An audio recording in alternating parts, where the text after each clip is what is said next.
سبيل الدموع سبيل مريح، تنهدى يا صاحي كي تستريح وبث الدعاء. بسم الله الرحمن الرحيم. السلام عليكم ورحمة الله وبركاته.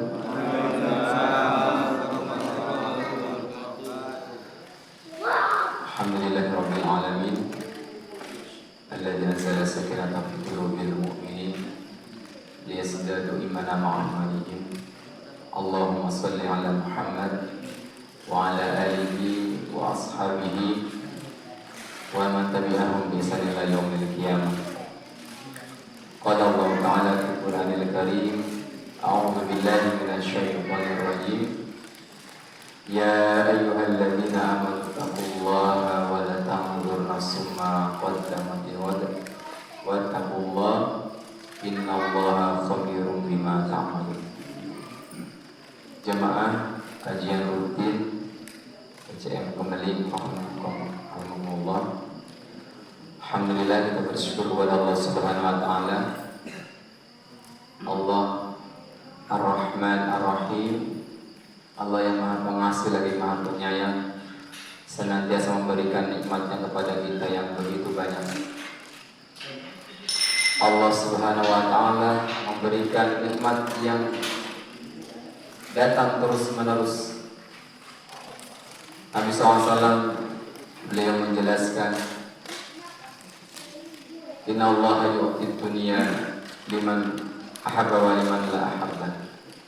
Sesungguhnya Allah Subhanahu wa taala memberikan dunia kepada orang yang dia cintai dan kepada orang yang tidak dia cintai. Ini pertama. Kadang ada orang yang dia menjadikan dunia itu sebagai ukuran tanda cintanya Allah. Tapi dunia itu bukan tanda cintanya Allah Subhanahu wa taala. Karena Allah memberikan dunia itu kepada orang yang dia cintai dan kepada juga orang yang tidak dia cintai. Orang-orang kafir hartanya lebih banyak. Wala yu'til iman illa man ahabba. Dan Allah tidak memberikan keimanan kecuali hanya kepada orang yang dia cintai. Idza ahabballahu 'abdan yu'tihil iman. Ketika Allah Subhanahu wa taala mencintai seorang hamba, maka dia akan memberikan kepada hamba tersebut keimanan, hidayah. Jadi kita bersyukur kepada Allah dijadikan orang yang beriman, dijadikan orang muslim. Kita jaga nikmat ini dengan taat kepada Allah Subhanahu wa taala. Jemaah rahimakumullah, salam dan salam marilah kita sanjungkan kepada Nabiullah Muhammad sallallahu alaihi wasallam, keluarganya, sahabatnya, pengikutnya yang senantiasa mengikuti sunnah-sunnah beliau dengan baik sampai akhir zaman. Hari ini kita bisa menikmati indahnya Islam hari ini. Itu diantaranya karena perjuangan para pendahulu kita. Nabi SAW beliau luar biasa sekali dalam dakwahnya. Awal mula Islam sangat berat sekali dakwah itu. Para sahabat itu termasuk Ammar bin Yasir itu harus pagi-pagi. Bukan pagi-pagi, tengah malam. Jam 12 malam sampai waktu fajar mereka itu mendatangi di rumah Arqam bin Abil Arqam itu untuk mendengarkan kajian-kajian itu. Itu perjuangan awal-awal Islam. Bagaimana untuk menjaga hidayah, ya, mereka mencari kebenaran, rela kalau kita disuruh ngaji jam 12 malam sampai subuh, paling ya orang ngaji jam sekian aja, kadang-kadang malas main. Ini kalau makanya bagaimana cara agar kita ini semangat untuk beribadah? Di antara caranya adalah dengan kita membaca sirah Nabi SAW, sirah perjuangan Nabi. Para sahabat pernah, ya, beliau dengan Nabi SAW, kaum muslimin di boikot 3 tahun. Mereka tidak boleh interaksi dengan orang-orang kafir Quraisy, tidak boleh jualan, tidak boleh. Sampai mereka itu keadaannya sangat mengenaskan sekali. Makanya susah tidak mendapat makanan, makan daun-daun. Tapi itu tidak membuat mereka kemudian berhenti berdakwah, tidak. Nabi SAW dengan para sahabat terus mendakwakan sampai hari ini kita bisa merasakan indahnya Islam. Jadi belum seberapa perjuangan kita ini, belum seberapa. Makanya terus kita paksa diri kita untuk beramal soleh, melakukan kebaikan. Walau nafsu kita kan maunya sebenarnya leha-leha. Manusia itu nafsunya inginnya senang-senang, pengennya ya santai lah, santai. Makanya sahabat Ali radhiyallahu anhu itu beliau punya budaknya. Kemudian budaknya tanya, wahai Amirul Mukminin, kenapa engkau menghabiskan malam dengan sholat malam, sholat panjang-panjang, siang hari puasa? Mengapa engkau bercapek-capek seperti itu? Beliau menjelaskan, ya, perjalanan kita jauh. Ya. Dan bekal kita masih sedikit. Kita ini akan melewati alam kubur, akan dibangkitkan, kita akan dihisab. Perjalanan kita jauh nih, dan bekal kita masih sedikit. Makanya dengan itu semangat orang-orang beramal soleh. Makanya diantara kalau kita baca surah Al-Haqqah, Allah SWT menggambarkan, A'udzubillahi minasyaitonirrajim. Fa'amma man utiya kitabahu biyamin. Maka adapun ya orang yang mendapatkan buku catatan amalnya dari tangan kanannya, di golongan kanan, fayaqulu ha'umqra'u kitabiyah. Orang ini mengatakan, ambillah, bacalah kitabku ini. Dengan gembira dia menyampaikan, silakan bacalah kitabku ini. Apa? Isinya kebaikan-kebaikan. Dia yakin isinya itu kebaikan-kebaikan. Jadi kalau kita punya anak kita ini pintar, dia yakin kalau rapotnya itu nilainya 100 di atas 90 lah, maka dia silakan ambil rapot saya. Dengan bangga dia menyuruh orang lain untuk membacanya. Ini ahlul golongan kanan ini. Ya. Kalau di hadis lagi ada hadis najwa, namanya pembicaraan rahasia antara hamba dengan Allah Subhanahu Wa Taala. Orang-orang yang beriman, ya, Allah menutup satirnya, ya. Kemudian Allah tanya, apakah kau beramal ini? Kata hamba ini, iya ya Allah, aku melakukan ini. Kemudian apakah kau beramal ini? Orang ini mengakui, orang Muslim ini, orang yang belum mengakui. Nah, ketika dia sudah merasa akan binasa, kemudian Allah mengganti keburukan-keburukan itu menjadi kebaikan-kebaikan. Innal hasanat yudhibnas sayyi'at. Sesungguhnya kebaikan-kebaikan itu menghapus keburukan-keburukan. Maka kemudian buku catatan amalnya itu isinya kebaikan-kebaikan. Maka dia mengatakan, ha'umqra'u kitabiyah, ambillah, bacalah kitabku ini. Kenapa seperti itu? Tentunya atas nama Allah Subhanahu Wa Taala. Tapi inni dhanantu anni mulakin hisabiyah. Sesungguhnya aku yakin nih, aku akan dihisab, aku akan dimintai pertanggungjawaban. Nih, dia ketika hidup di dunia, dia yakin akan dibalas. Maka dengan itu dia rajin beramal soleh. Kenapa sih orang Muslim kadang kita ketemu Ramadan, musim panas, di belahan bumi yang lain puasa sampai 20 jam, Finlandia daerah ya, belahan bumi yang lain puasa sampai 20 jam. Indonesia rata-rata 12 jam, artinya normal. Tapi tantangan yang berat itu tidak membuat mereka kemudian meninggalkan kebaikan. Kenapa? Inni dhanantu anni mulaqin hisab. Yakin akan diberikan balasan. Tuh. Kenapa aku rajin sedekah, Pak? Karena ada motivasi, yakin akan dibalas. Dan ini pasti akan dibalas. Faman ya'mal mithqala dzarratin khairan yarah. Hari ini kita akan belajar bersama tentang doa. Seorang muslim itu dia harusnya tidak jauh-jauh dari doa. Bahkan Nabi SAW itu dalam aktivitas kesehariannya ini ada doa-doa harian. Hanya seorang muslim itu hendaknya semangat menghafal ini. Ada zikir harian, ada doa-doa harian. Kenapa?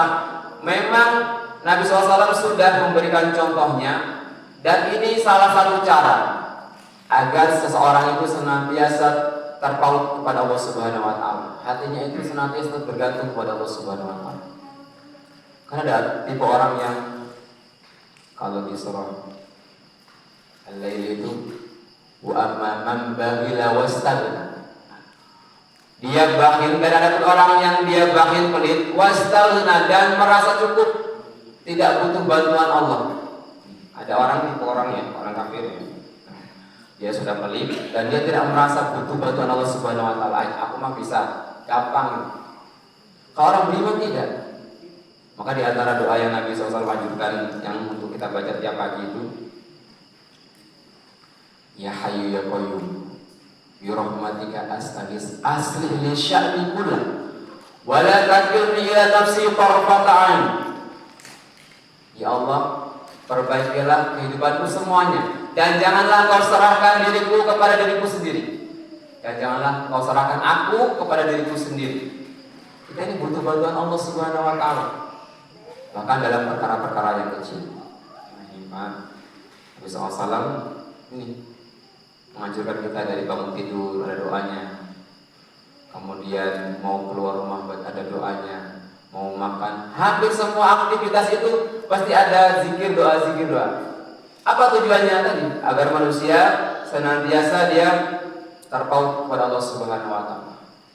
Butuh bantuan Allah Subhanahu wa taala.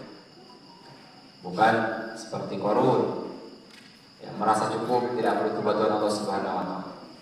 Nah, doa nanti kita beberapa saja, tidak mungkin semuanya kita bahas. Keutamaan dan beberapa adab berdoa.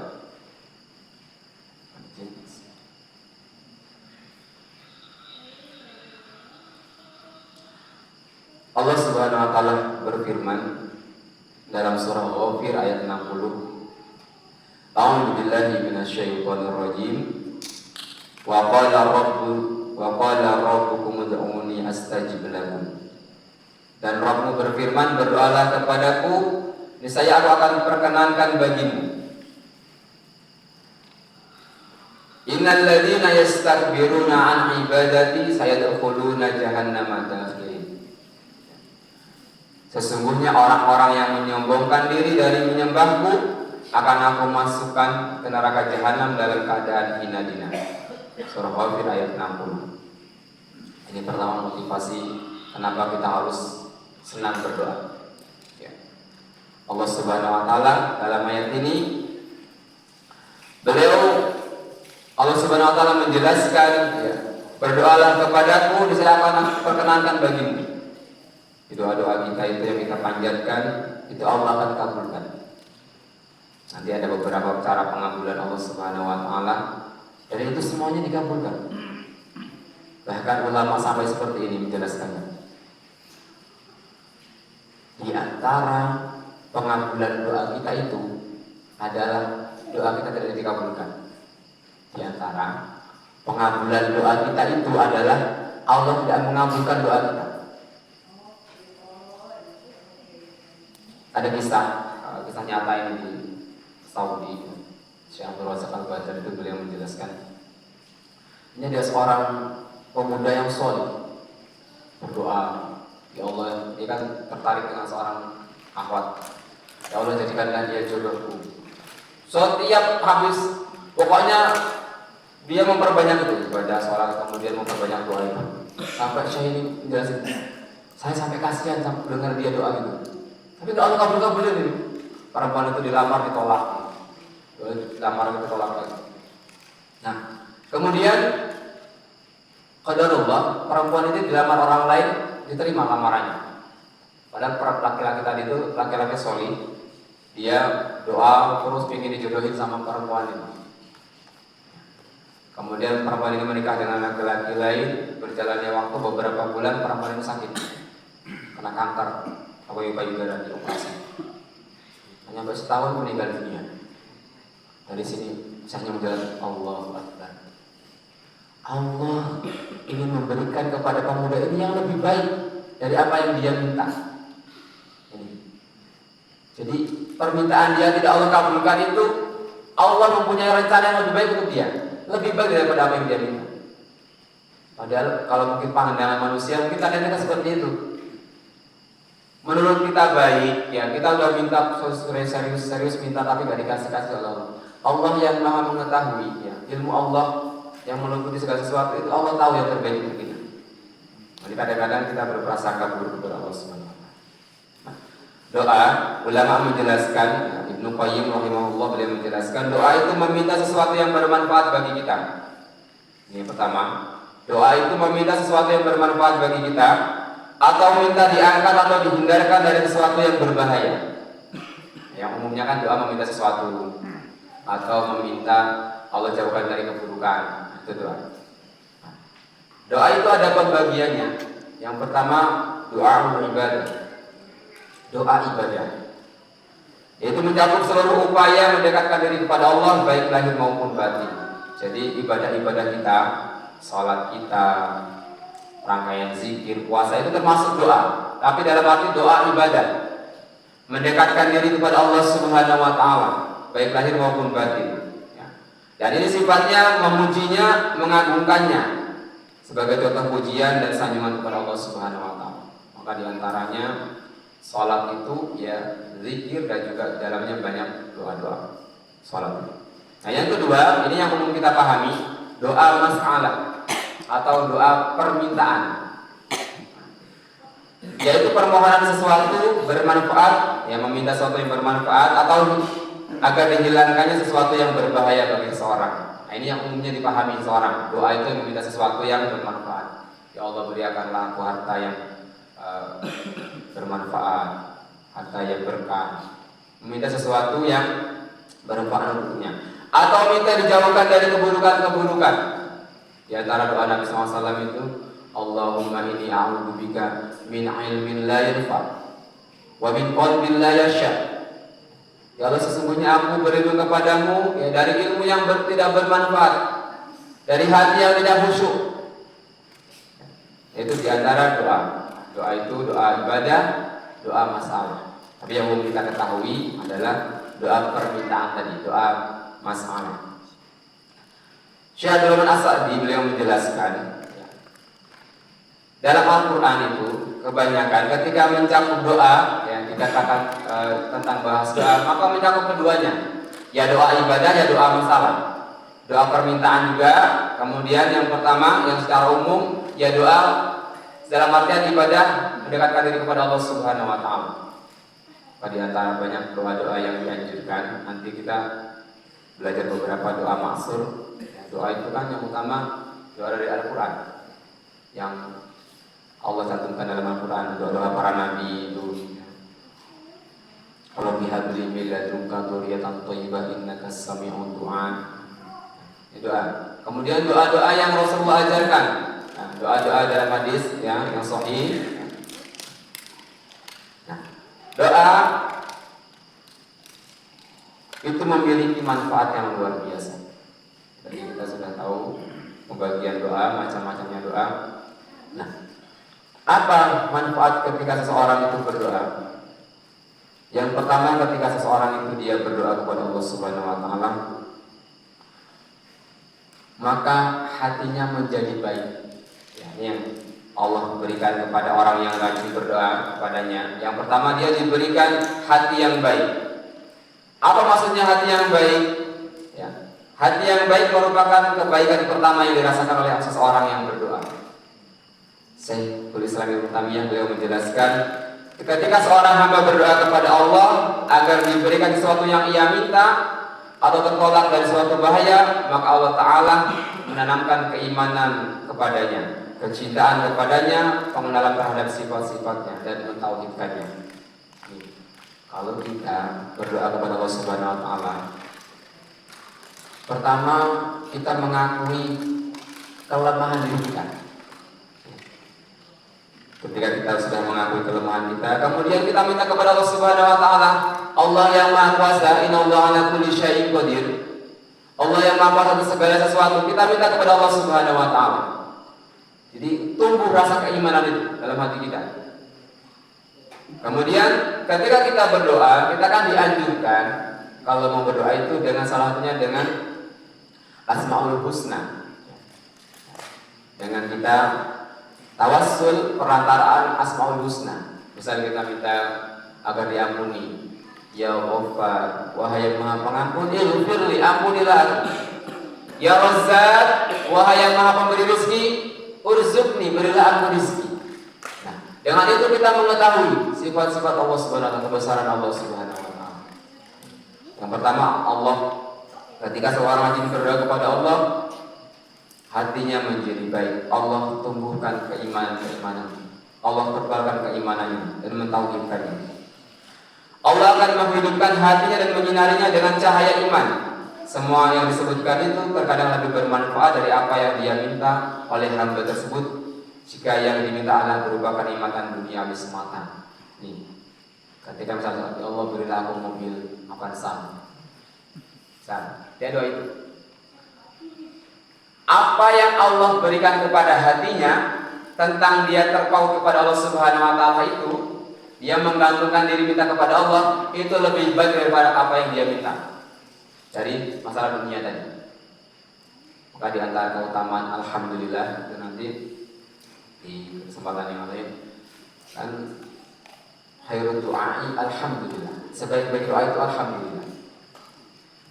Kalau kita dikasih sama orang lain HP misalnya, kemudian kita mengucapkan alhamdulillah, ucapan alhamdulillah kita itu ya lebih utama dari apa nikmat yang kita peroleh dari HP yang kita dapatkan itu.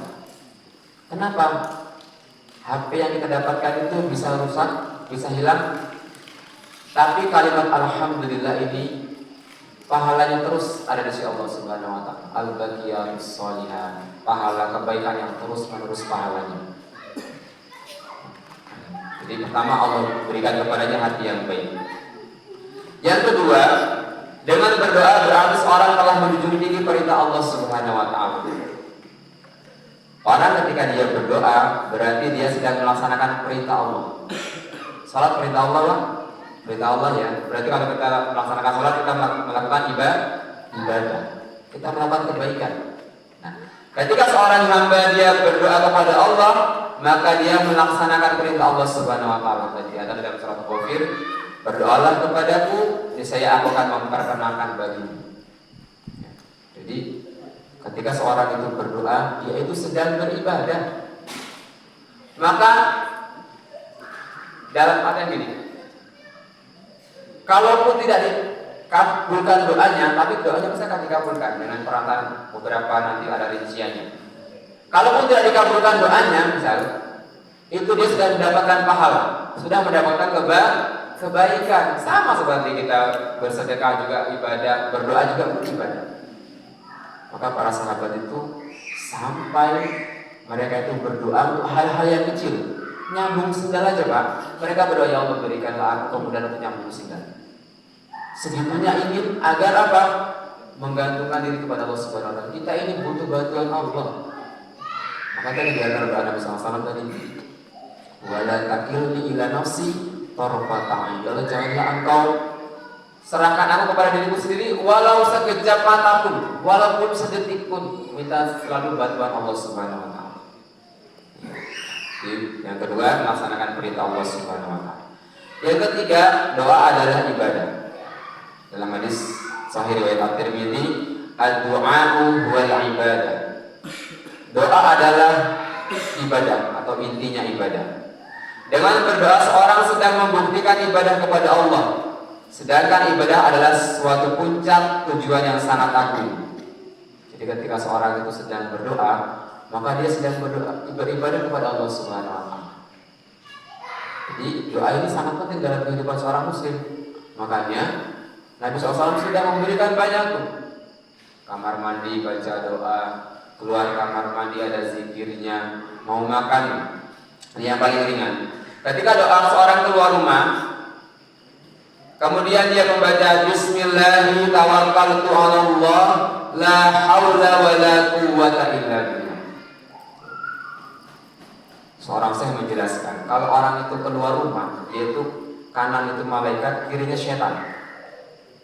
Ketika dia membaca doa itu, Bismillahi tawakkaltu 'ala Allah la haula wala quwwata illa billah, maka malaikat mengatakan, hudita, engkau diberikan petunjuk. Siapa yang memberikan petunjuk? Allah Subhanahu wa taala.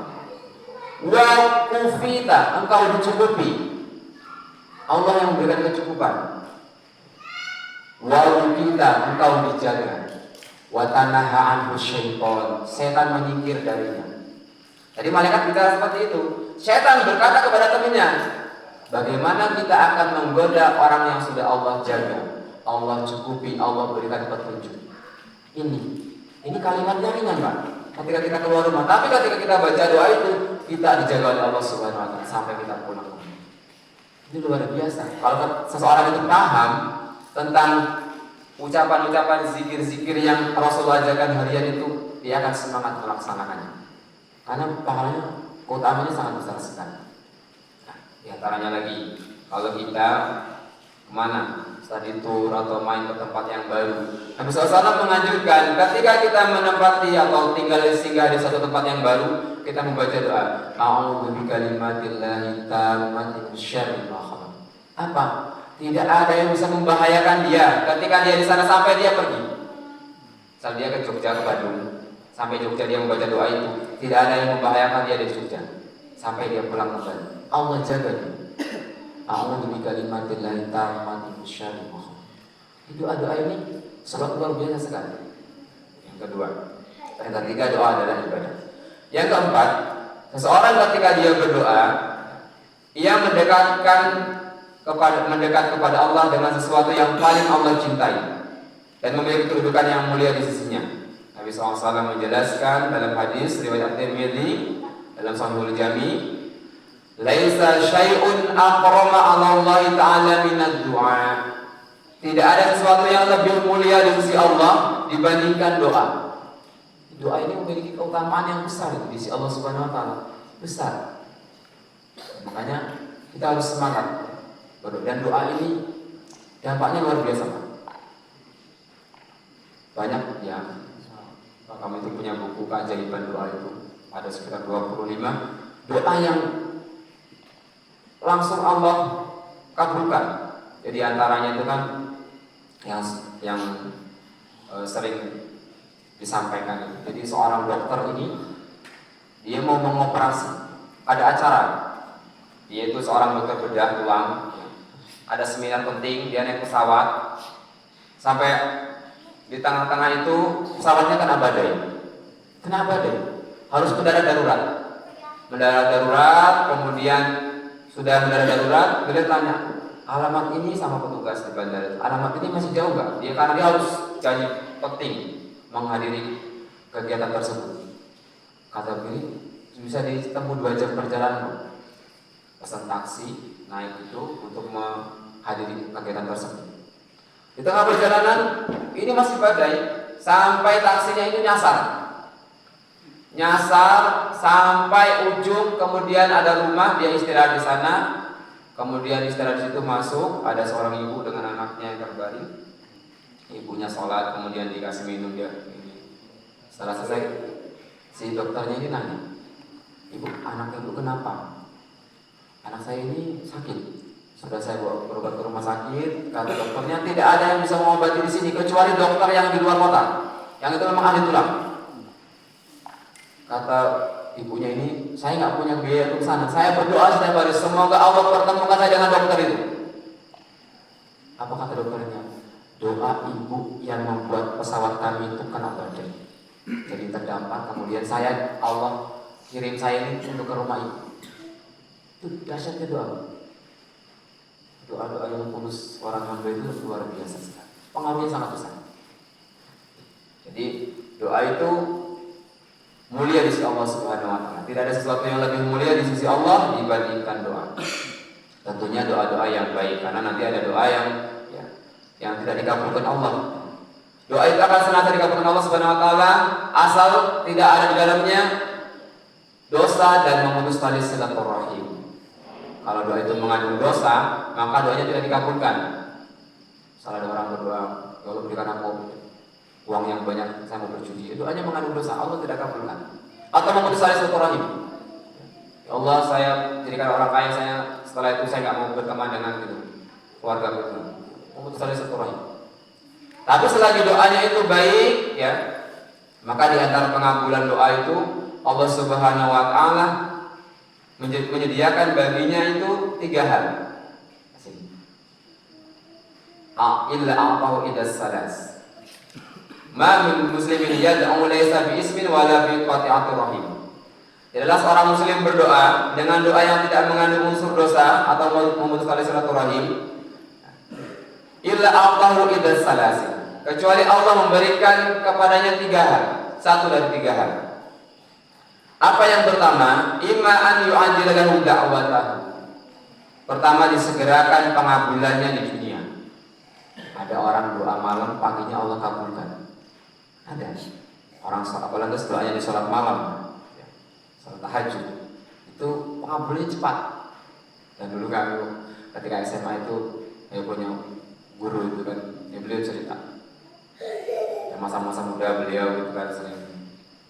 Ketika beliau muda itu, kemudian di sholat tahajud sering doa itu cepat kabulkan. Tapi menjelang tua itu beliau cerita ya agak beda. Tapi dulu waktu yang awal pengabulannya cepat Pak. Ya, mungkin nggak ya ada teman itu yang doa malam paginya dikabulkan. Kabulin Pak. Malam minta doa dapat pekerjaan, paginya dia dipanggil kerja. Cepat pengabulannya. Kenapa? Memang waktu itu saja. Pertama di sepertiga malam. Ini Allah segerakan pengabulannya di dunia. Kemudian yang kedua, wa imma an yadkhiraha lahu fil akhirah. Yang kedua, disimpan untuknya di akhirat. Allah tidak kabulkan doanya di dunia, tapi Allah berikan nanti di akhirat. Dan nanti di antara orang yang nanti Allah panggil seseorang yang dia mendapatkan pahala yang sangat banyak sekali. Orang ini kemudian bertanya, ini pahala apa ya Allah? Dia tak merasa beramal itu. Ini doa-doamu yang di dunia yang aku belum kabulkan, kata Allah Subhanahu wa taala. Allah kan sudah berjanji, ud'uni astajib lakum, berdoalah kepadaku, aku akan kabulkan. Allah belum kabulkan dia doanya di dunia, Allah simpan dia untuk nanti di akhirat, dapat pahala yang sangat banyak. Apa kata orang ini? Allah apa? Semoga dulu dia minta gini. Kenapa dulu nggak nikah? Kenapa doaku dulu harusnya? Dia minta doanya agar dia dikabulkan di dunia. Karena apa? Pahalanya begitu banyak sekali. Jadi dia berharap doa-doanya itu tidak dikabulkan di dunia, dan simpan aja untuk di akhirat. Kenapa? Begitu banyaknya pahala yang dia dapatkan. Makanya silakan kita perbanyak doa kebaikan, minta kebaikan dunia akhirat. Dan yang ketiga, wa imma an yadfa'anhu minasu'i mislah. Atau yang ketiga, dia dihindarkan dari keburukan yang tingkatnya setara dengan doanya. Ada orang minta sesuatu, ya, misalnya, ya Allah berikanlah aku mobil. Tapi Allah tidak berikan mobil dia. Allah palingkan dia dari keburukan yang nilainya sebesar dengan apa yang dia minta. Dan ada orang seperti itu, banyak. Orang dia harusnya tertimpa musibah, tapi karena doa-doanya dia itu musibah Allah palingkan. Maka di antara keutamaan doa itu bermanfaat untuk takdir yang akan turun dan yang sudah turun. Doa itu memberikan manfaat. Takdir itu sudah terjadi dan belum terjadi, doa itu memberikan manfaat. Kalau sudah terjadi, orang itu Allah berikan ketabahan, kesabaran. Yahdi qalbah. Allah berikan petunjuk kepada hatinya untuk menerima takdir Allah Subhanahu wa taala. Kemudian kelima, doa itu menyebabkan lapangnya dada. Doa itu merupakan obat hati dan dapat membersihkan dari penyakit-penyakit hati seperti kegelisahan, duka cita, kesedihan dan kesempitan. Dalam sebagian doa yang datang Nabi SAW, beliau menganjurkan kita untuk kan doa Nabi itu yang dianjurkan dibaca pagi petang itu, Allahumma inni a'udzubika minal hammi wal hazan, wa na'udzubika minal jubni wal buhri, wa na'udzubika min ghalabatid dain wa qahrir rijal. Ya Allah, aku berlindung kepadamu dari sifat sedih, ya. Kemudian dari sumpah, ya.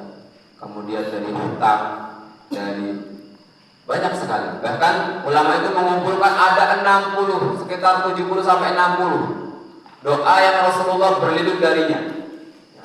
Allahumma inna a'udzubika min jahdil bala wa darkis saqa wa su'il qada wa syamatil a'da. Banyak sekali. Nanti kita bisa pelajari ini. Aduh, di antara 4 menit lagi. Doa ini yang ketujuh. Doa itu dapat menolak bencana sebelum dan sesudah turunnya. Nabi SAW menjelaskan, man futiha lahu minkum babud du'a futihat lahu abwabur rahmah. Siapa di antara kalian dibukakan pintu doa, maka pasti akan dibukakan pintu rahmat baginya. Wa ma su'ilallahu syai'an yu'ta ahabba ilaihi min an yus'alal 'afiyah. Dan tidaklah Allah dimintai sesuatu yang Dia berikan yang lebih Allah cintai daripada afiyah, selamat lahir dan batin, baik di dunia maupun di akhirat. Hadis riwayat At-Tirmidzi. Maka di antara dua doa yang sering dibaca Nabi. Yang pertama dari sahabat Abu Hurairah, karena min asharu doa Nabi SAW, Rabbana atina fid dunya hasanah wa fil akhirati hasanah wa qina adzabannar. Itu doa yang sering dibaca Nabi, doa sabu jagat. Kenapa? Ternyata doa itu luar biasa. Ya.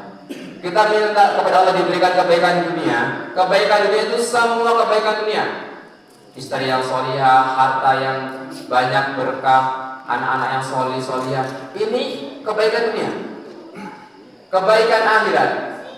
Apa kebaikan akhirat? Allah jauhkan dia dari neraka, dimasukkan ke surga. Itu kebaikan akhirat. Dan ditegaskan lagi, wa qina adzabannar, dan jauhkanlah kami dari sisa api neraka. Karena ada orang masuk surga, dia masuk neraka dulu. Nah, kita minta kepada Allah agar kebaikan di dunia, diberikan kebaikan di dunia, ya. Semua kebaikan dunia, ya. Tadi diantaranya anak soleh, rezeki yang halal berkah itu. Kemudian di akhirat juga diberikan kebaikan. Kemudian yang kedua, nah ini ada dalam hadis ini, Allahumma inni as'alukal afwa wal afiyah. Kita hafalkan ya, Allahumma inni as'alukal afwa wal afiyah fid dunya wal akhirah.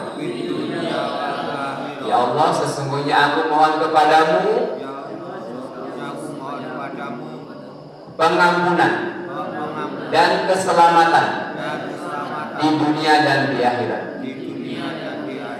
Kalau orang sudah mendapatkan dua ini, pertama pengampunan itu untuk yang telah lampau, dosa-dosa dia Allah ampuni, dan keselamatan untuk yang nanti di akhirat Allah memberikan keselamatan, maka dia sudah mendapatkan semuanya. Allah ampuni, Allah memberikan keselamatan dunia dan akhirat. Makanya di antara doa ini yang sering dibaca dalam sama-sama. Semoga bermanfaat. Nun wal qalam yawma yasturun. Assalamualaikum warahmatullahi wabarakatuh.